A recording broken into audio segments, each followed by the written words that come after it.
부재는 존재를 증명한다라는 말이 있습니다. 다시 말해 있다와 없다는 공생합니다.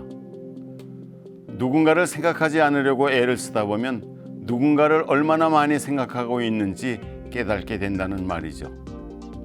요즘 저는 헌법에 대한 생각으로 가득 차 있습니다. 가끔 쉬고 싶은 생각에 헌법에 대한 생각을 하지 않으려고 애쓰다 보면 오히려 헌법에 대한 이야기가 머릿속을 가득 채우고 있습니다. 오늘은 홍준영 서울대 명예교수와 함께 헌법상 경제 질서의 방향에 대해 이야기해 보도록 하겠습니다.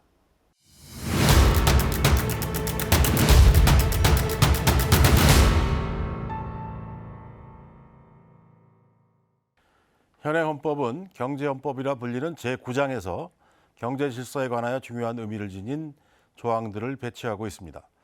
그 중에서도 가장 기본이 되는 조항이 119조입니다.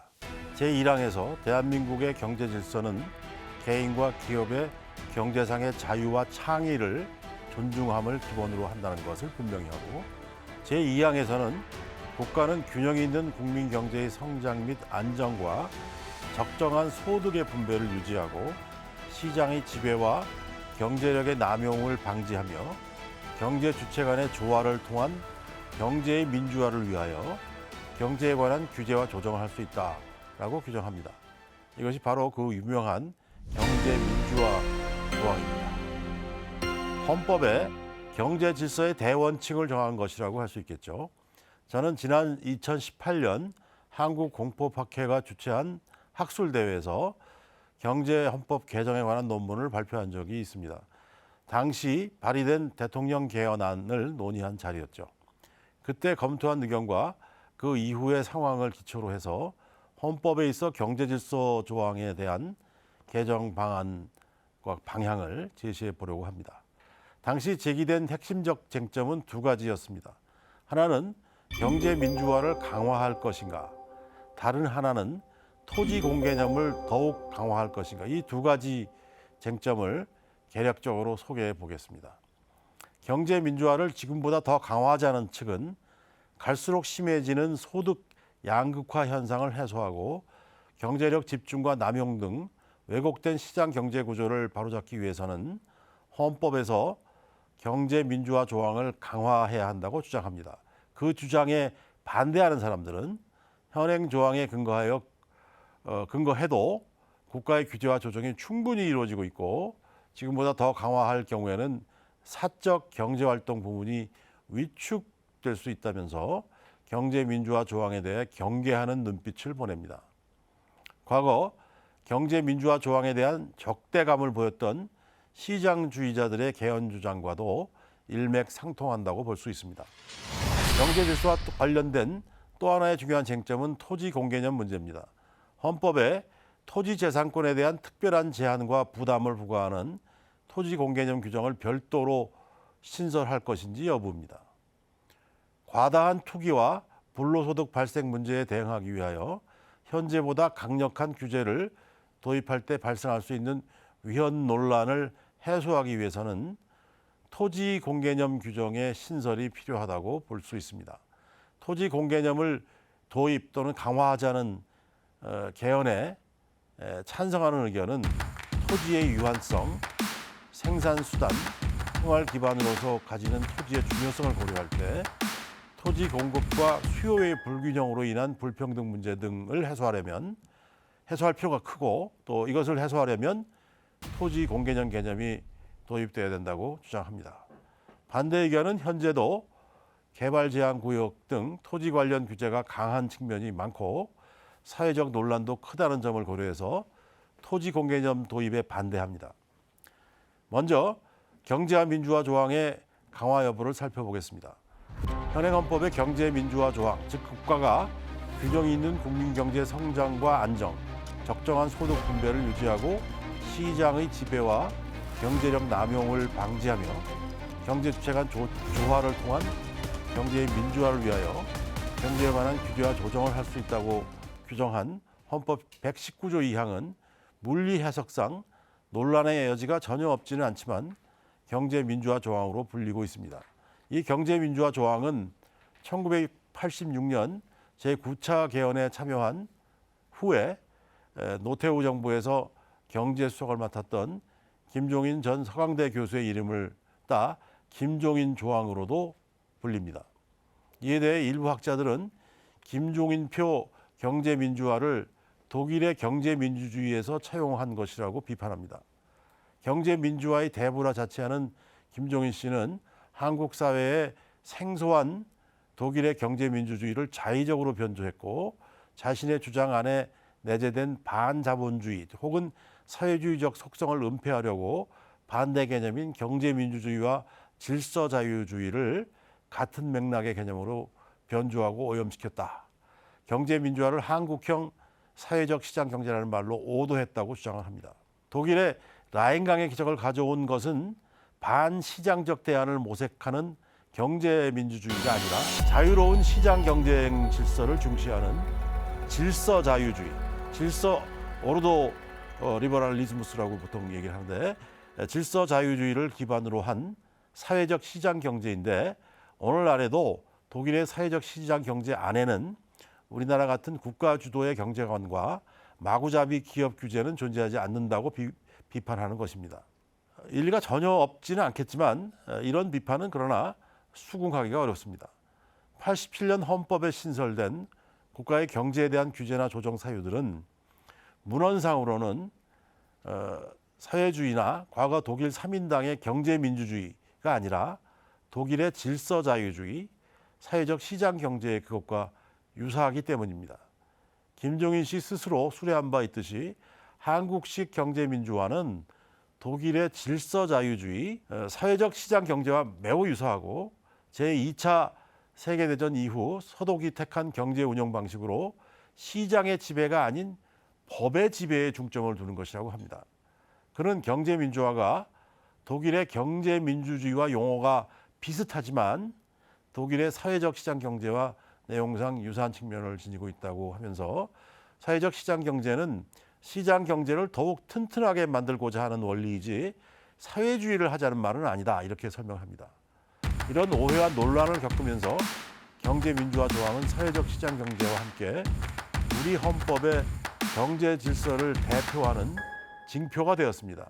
나중에 탄핵으로 파면된 박근혜 대통령은 경제민주화를 내걸고 당선됐다고 해도 과언이 아닙니다. 역사의 아이러니라고 할 수밖에 없죠.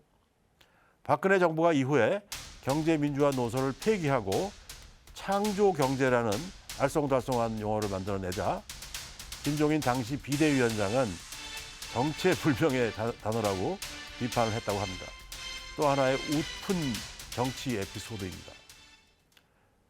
사실 재헌헌법의 경제질서는 그보다 더 사회주의적이었습니다.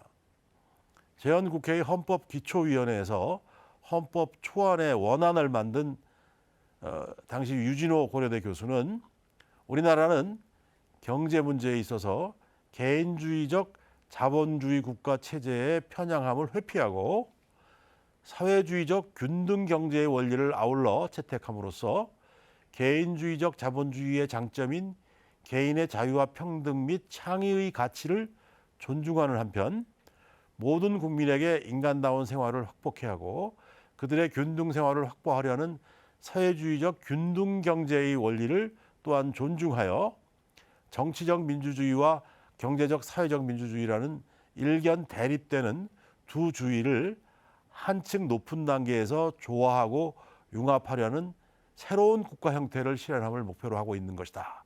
이렇게 밝힌 바 있습니다. 1948년 7월 17일 제정된 헌법은 제84조에서 대한민국의 경제 질서는 모든 국민에게 생활의 기본적 수요를 충족할 수 있게 하는 사회 정의의 실현과 균형 있는 국민 경제의 발전을 기함을 기본으로 삼는다. 각인의 경제상 자유는 이 한계 내에서 보장된다고 규정했습니다. 헌법 초안 작성에 참여한 사람들이 바이마르 헌법의 영향을 받았다는 사실을 감안한다면 재헌헌법 84조의 경제 질서를 문헌상 표현만 가지고 사회주의적이라고까지는 할 수 없겠지만 수정자본주의적이라고 볼 수는 있습니다. 모든 국민에게 생활의 기본적 수요를 충족할 수 있게 하는 사회 정의의 실현과 균형 있는 국민 경제의 발전을 기함을 기본으로 삼고 각인의 경제상 자유는 이 한계 내에서 보장된다고 한 점에서 수정 자본주의적이지만 민생주의의 관점에서 사회 정의의 실현과 국민 경제의 발전을 개인의 경제적 자유보다 앞세워 경제 질서의 기본으로 삼았다는데 재헌헌법의 특징이 살아있다고 하겠습니다. 유진호 교수가 시장 경제에 입각한 개인주의적 자본주의와 사회주의적 균등 경제의 원리를 절충 결합했다고 재헌헌법의 경제 질서를 사회주의적 균등 경제라고 정의한 것도 바로 그런 배경이 있었던 거죠. 전후의 처참한 현실에서 빈곤 타파와 경제 건설이 지상의 국가 과제로 대두되었던 시대 상황을 배경으로 했던 이 조항은 1962년 12월 26일에 제3공화국 헌법에 이르러 대한민국의 경제 질서는 개인의 경제상의 자유와 창의를 존중함을 기본으로 한다는 내용으로 바뀌어서 지금까지 유지되어 왔습니다. 경제 질서의 기본이 모든 국민에게 생활의 기본적 수요를 충족할 수 있게 하는 사회 정의의 실현과 균형 있는 국민 경제의 발전을 기함해서 개인의 경제상의 자유와 창의를 존중함으로 바뀐 것입니다.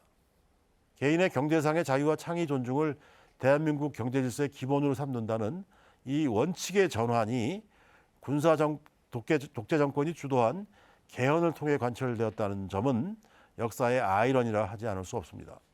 그러나 더 유의해 보아야 할 부분은 바로 동일한 군사 독재 정권의 개헌으로 국가는 경제에 관한 규제와 조정을 한다는 규정이 헌법에 자리 잡게 되고 이로써 경제 개입을 국가의 책무로 보는 발상이 경제 민주화의 기본 프레임으로 헌법에 들어왔다는 사실입니다.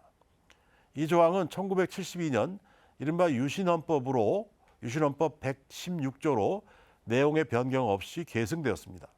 이후 1987년 10월 29일에 제9차 개헌으로 제2항이 균형 있는 국민 경제의 성장 및 안정과 적정한 소득 분배를 유지하고 시장 지배와 경제력의 남용을 방지하며 경제 주체 간의 조화를 통한 경제의 민주화를 위하여 국가가 경제에 관한 규제와 조정을 할 수 있도록 하는 그런 내용으로 바뀌었습니다. 요컨대 재헌헌법으로부터 현행헌법의 그것에 이르기까지 공통적으로 유지되어 온 경제 질서의 핵심은 사회적 시장 경제와 경제 민주화라고 볼 수 있습니다. 이 견해가 학계에서도 지배적인 견해입니다. 헌법재판소가 우리 헌법상의 경제 질서는 사유재산제를 바탕으로 하고 자유경쟁을 존중하는 자유시장 경제 질서를 기본으로 하면서도 이에 수반되는 갖가지 모순을 제거하고 사회복지, 사회정의를 실현하기 위하여 국가적 규제와 조정을 용인하는 사회적 시장 경제 질서로서의 성격을 띠고 있다고 판시하고 헌법 119조 2항에 규정된 경제 주체 간의 조화를 통한 경제 민주화의 이념은 경제 영역에서 정의로운 사회 질서를 형성하기 위하여 추구할 수 있는 국가 목표로서 개인의 기본권을 제한하는 국가 행위를 정당화하는 헌법 규범이다. 이렇게 판시를 했는데 그 같은 판시를 한 것도 바로 동일한 맥락이라 할 수 있습니다. 우리 헌법의 경제 질서가 사회적 시장 경제 질서로서 헌법 119조의 경제 민주화 조항이 이를 뒷받침한다는 점을 분명히 했던 것입니다. 후손에게 물려줄 자랑스러운 헌법은 사회 정의를 지향해야 함은 물론 경제 정의와 경제에 있어서 민주주의를 실질적으로 구현하는 과제에 대한 응답이어야 한다고 생각합니다. 이를 위해서는 경제 질서 관련 조항을 정비하고 토지 재산권에 대한 특별 제한, 이른바 토지 공개념에 대해 전향적으로 대응해 나갈 필요가 있다고 봅니다. 그것이 헌법이 가지는 미래지향적 성격이라고 하겠습니다. 먼저 경제민주화 조항은 기본적으로 유지하는 것이 바람직하다고 봅니다. 지역 간의 균형 있는 발전을 위하여 지역 경제를 육성할 국가의 의무를 규정한 헌법 123조 2항을 헌법 119조 3항으로 옮겨서 수도권 지방 간 및 도농 간 격차를 해소하고 지역 간 균형 있는 발전을 도모하기 위하여 지역 경제를 육성하고 지원하여야 한다는 좀 더 강화된 내용으로 규정하는 것이 바람직하다고 봅니다. 헌법 개정 제안안 제119조 비 제1항 대한민국의 경제 질서는 개인과 기업의 경제상의 자유와 창의를 존중함을 기본으로 한다. 헌법 개정 제안안 제119조 B 제2항 국가는 균형 있는 국민 경제의 성장 및 안정과 적정한 소득의 분배를 유지하고 시장의 지배와 경제력의 남용을 방지하며 경제 주체 간의 조화를 통한 경제의 민주화를 실현하기 위하여 경제에 관한 규제와 조정을 할 수 있다. 헌법 개정 제안안 제119조 B 제3항 국가는 수도권, 지방 간 및 도농 간 격차를 해소하고 지역 간 균형 있는 발전을 도모하기 위하여 지역 경제를 육성하고 지원하여야 한다.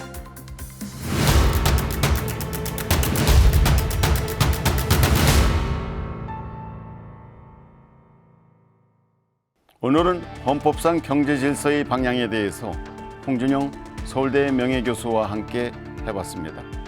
마르틴 루터 킹은 이렇게 말했습니다. 역사는 이렇게 기록할 것이다. 이 사회적 전환기의 최대의 비극은 약한 사람들의 거친 아우성이 아니라 선한 사람들의 소름 끼치는 침묵이었다고. 변하는 시대 속에서 정체되어 있는 헌법을 개헌해야 한다는 생각을 선한 사람들과 함께 이루어야 할 때입니다. 선한 사람들의 적극적인 사유와 행동, 제7공화국 프로젝트 팀이 함께 하겠습니다. 오늘도 고맙습니다.